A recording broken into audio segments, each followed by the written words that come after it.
What's up, guys? 8 years to this day, Manchester City did what many people, I suppose, eventually were waiting very, very long for them to do, and that was to win their first Premier League title, and it was in spectacular fashion. So much so that we had to call up a man who was actually there live and direct and playing in that unreal game against QPR. Joey Barton did what he could to stop you guys, Joleon Lescott, but he was not able to do it, and everyone can remember, I can still hear it in my head, the comms saying that goal from Sergio Aguero that went in. Mark Ogden is joining me as well, because when we're talking Manchester, we got to bring one of the kings of Manchester in there. And Joleon, let's just start with you. Just quick reflections on that day. We were just talking about it. Can you believe it's been 8 years?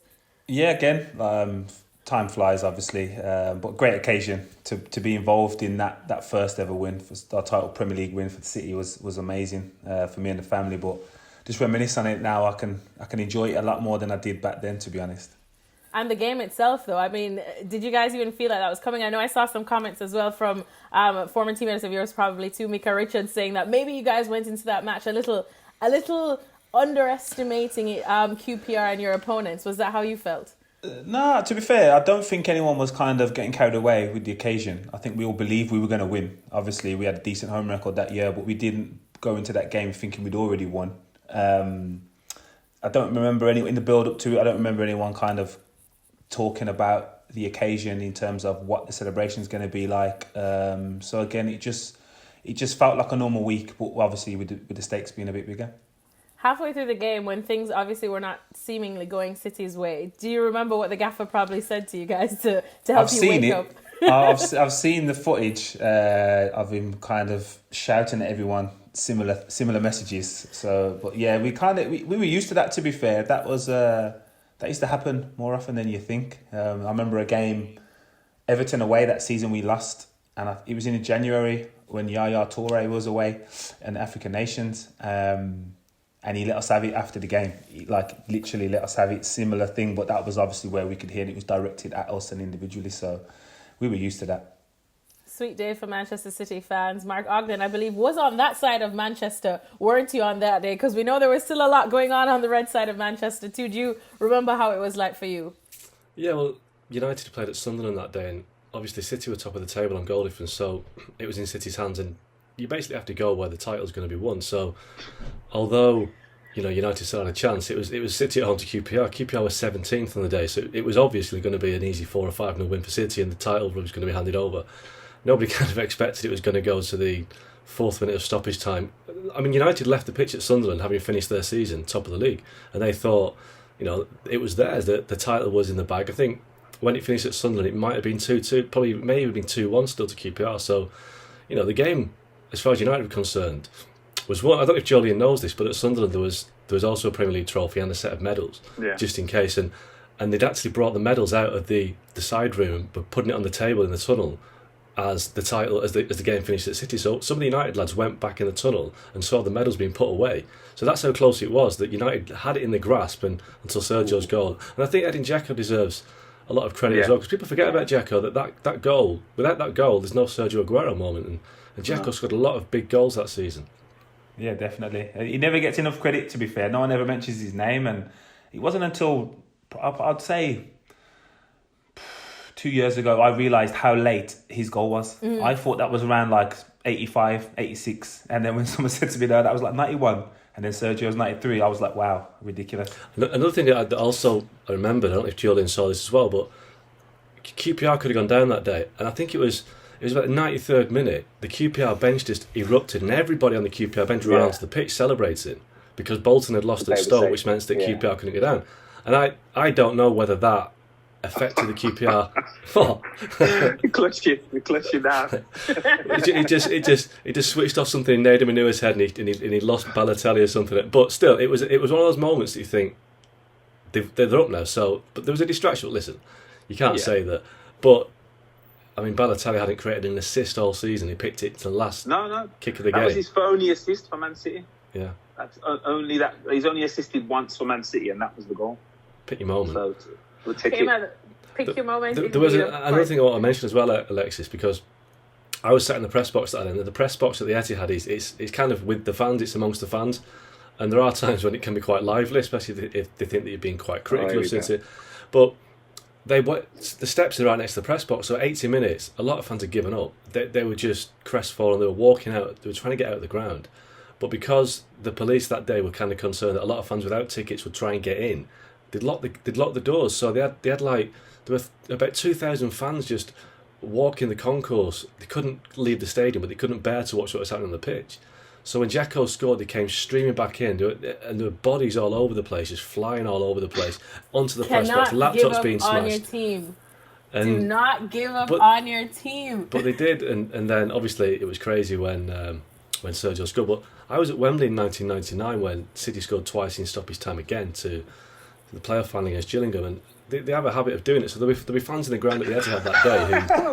Whoa. Says a Man United fan that have a habit of scoring in the last minute in the Champions League final. Credit. I said that they fight to the end. There'll be some fans in that ground who would not have given up hope, but a lot of them did. Yeah. I was going to just say that because despite Mark Ogden doing the impossible and waxing absolute lyrical about Manchester City, he actually does not believe, Joleon, that this was the most impressive title win, I suppose, or way to win a title, at least domestically here in England. We'll let Oggy say which one he thinks actually is soon. But Joleon, for you, 100% bias aside because you were a part of it, that was just probably the most impressive way that we've seen, especially in recent times. Yeah, definitely. I think if you look at it being the first time for a club against their bitter rivals, the kind of contrast arguments that have been going on back and forth previous couple of years, and to kind of like the team that United had, this wasn't just as an average team. I know Sir Alex has spoke about that, but that's Sir Alex as well, like the greatest manager in Premier League history.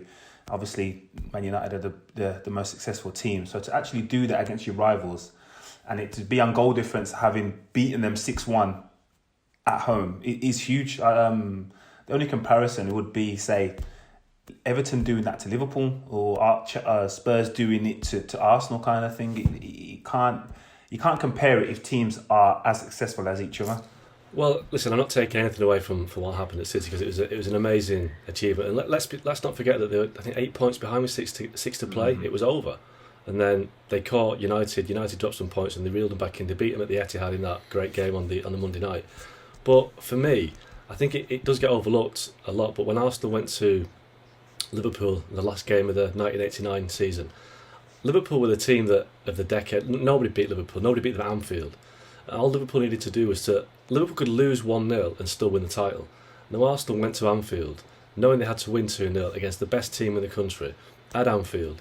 And not only did they do it, they scored the second goal with the last kick of the game. And it was just, as Joleon's kind of making comparisons between Everton winning at Liverpool, what Arsenal did that night would be like Liverpool going to the Etihad in the last game of the season, needing to win 2-0 and doing it with the last kick of the game. I mean, they had to beat the best team in the country, and I think... Yeah, but if Liverpool did that now, it wouldn't be that much of a surprise because Liverpool are successful and they're a good team. And I looked at the Arsenal team that day, and that back four, arguably the best back four in Premier League, even the early days of the Premier League.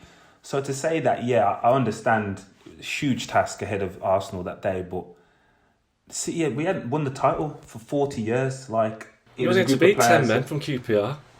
Oh, yeah, but that was off the back of the actual game itself. What Arsenal did and what we did, yeah, I understand that beating Liverpool at Anfield is a harder task than, say, what it was for us.